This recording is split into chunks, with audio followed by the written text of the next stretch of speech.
Supreme Court takes suo motu notice of exact fake degree scandal. Chief Justice of Pakistan, Mia Saqib Nisar, on Friday took suo motu notice of the exact fake degree scandal. The Director General of the Federal Investigation Agency was asked to submit a detailed report on the matter within 10 days. Chief Justice of Pakistan, Mia Saqib Nisar, taking notice of recent national and international headlines pertaining to the fake degree scam, said that no one who tarnishes Pakistan's name would be allowed to go scot-free. The Chief Justice of Pakistan said that if the news was true, then one should be prepared to deal with the scandal.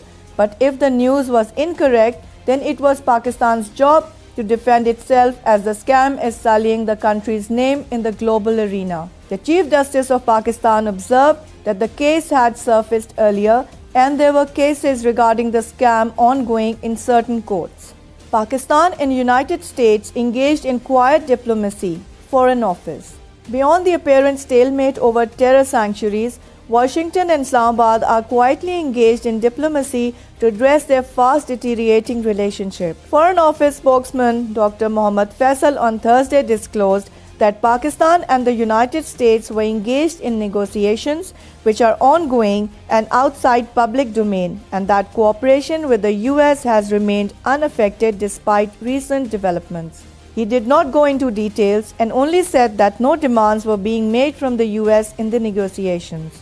Accountability Court resumes Dar's trial. The stalled trial of former Finance Minister Ishaq Dar resumed on Thursday. The Accountability Court, in which the case is being heard, directed the prosecution to produce more witnesses against Mr. Dar. Accountability Judge Mohammad Bashir is conducting ex parte proceedings against the former minister due to his absence. However, as per his counsel, Mr. Dar is abroad for cardiac treatment. Judge Bashir asked the National Accountability Bureau prosecutor Imran Shafiq to also submit a reply on Dar's petition raising objections over earlier court orders freezing his assets on NAB's request.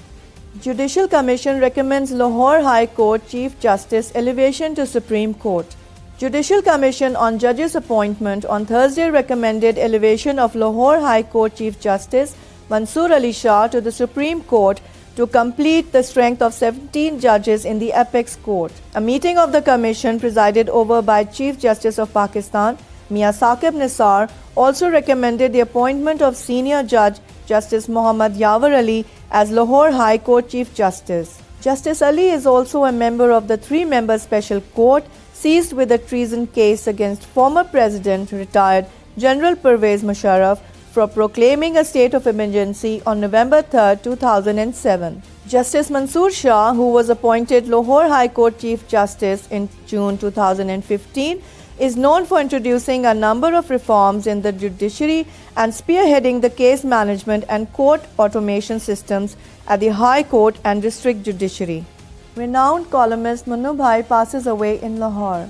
Renowned columnist, playwright and poet Munir Ahmad Qureshi, popularly known as Mannu Bhai, passed away in Lahore on Friday. Family members told the media. He was 84. His funeral prayers will be offered in Lahore after Asr prayers.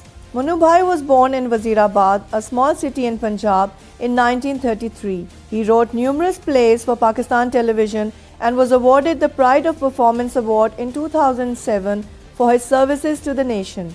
Apart from his work as a playwright and poet, he also stressed the need for a free media. He said that terrorism, poverty, and social degradation could be eliminated by means of truthful journalism. He strongly believed that with time, journalism in Pakistan would mature and perform a constructive role in society. Turkey not satisfied with United States assurance over Syria force. Turkey on Thursday described as far from satisfactory United States assurances playing down plans to create a border force in northern Syria made up of Kurdish militia forces deemed as terrorists by Ankara. Washington said it is training a 30,000-strong border force on Syria's northern frontier with Turkey, comprising the Kurdish People's Protection Unit's militia, whom Ankara accuses of being a terror group. President Recep Tayyip Erdogan reacted furiously to the announcement of the plan over the weekend, denouncing the force as an army of terror. Ex-envoys urged Trump to reassess views about Africa. Dozens of former U.S. ambassadors to African countries have written to President Donald Trump expressing deep concern over his comments about the continent and warning that respectful engagement is crucial to protecting American interests. The letter to Trump is signed by 78 former envoys, including former Assistant Secretaries of State for African Affairs Linda Thomas-Greenfield and Johnny Carson. The letter dated Tuesday asks the president to reassess his views on the 54-nation continent, which it calls blessed with almost unparalleled natural resources and with which the US has deep historical ties. Trump referred to African nations as shithole countries last week in dismissing a bipartisan immigration proposal, according to those at the meeting. The president has denied using that language, but others present insist he did. International oil market heads towards smooth rebalancing. After long years of punishingly low oil prices, the global oil market is moving closer to reaching a healthy balance between supply and demand, OPEC said on Thursday. In its monthly oil market report, the OPEC said there were growing indications that the oil market is heading smoothly towards rebalancing. Prices were being buoyed by lower crude oil stocks, healthy demand, and geopolitical tensions, the cartel said. At a meeting in Vienna at the end of November, the oil-producing nations agreed to extend the deal until the end of 2018. As a result, oil prices have recently moved above the $70 mark after hitting a 10-year low of less than $30 in January 2016.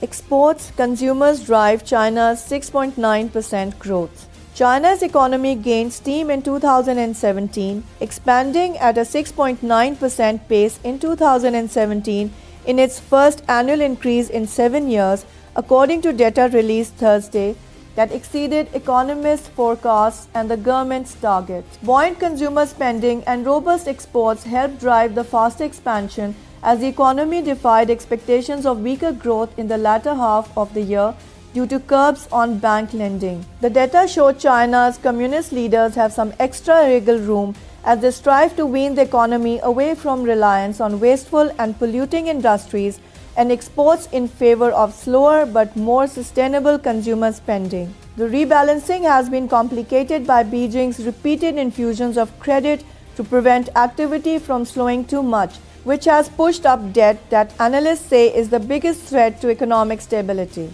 Pope shocks Chile by accusing sex abuse victims of slander. Pope Francis accused victims of Chile's most notorious pedophile of slander on Thursday, an astonishing end to a visit meant to help heal the wounds of a sex abuse scandal that has cost the Catholic Church its credibility in the country. Francis said that until he sees proof that Bishop Joan Barros was complicit in covering up the sex crimes of Reverend Fernando Karadima, such accusations against Barros are all baseless. Nikki Haley voices regret to African UN envoys after Trump's slur. US Ambassador Nikki Haley expressed regret on Thursday to African ambassadors who were outraged by President Donald Trump's alleged description of African countries as shithole nations, the head of the African group said. Haley asked to meet the African ambassadors at the United Nations after they released a joint statement on Friday demanding an apology from Trump for his outrageous, racist, and xenophobic remarks. Ambassador Anatolio Ndong, MBA of Equatorial Guinea, who chairs the African group, said the US ambassador did not offer an apology during the closed-door meeting, but she did express regret. Haley told the meeting that she was not there at the White House. She is not sure what was said, but she regretted all this situation that has been created. Sports. New Zealand beat Pakistan by 15 runs to seal series sweep. New Zealand defeated Pakistan by 15 runs in the fifth one-day international in Wellington on Friday to complete a rare series whitewash over the tourists. Setting a target of 272, Pakistan were all out for 256 with 1 over remaining. It is only the third time Pakistan has been on the wrong end of a 5-0 ODI clean sweep after they succumbed by the same margin to Australia in 2010 and the West Indies in 1988. New Zealand's innings were bolstered by a fine century from Martin Guptill that preceded a late collapse by the Black Caps. Weather forecast for next 24 hours. Mainly cold and dry weather is expected in most parts of the country. However, fog is likely to develop over plain areas of Punjab during morning hours.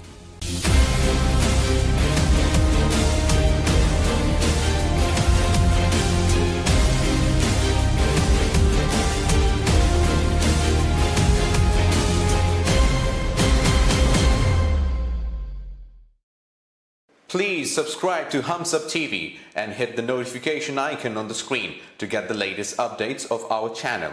Thank you for watching Hums Up TV.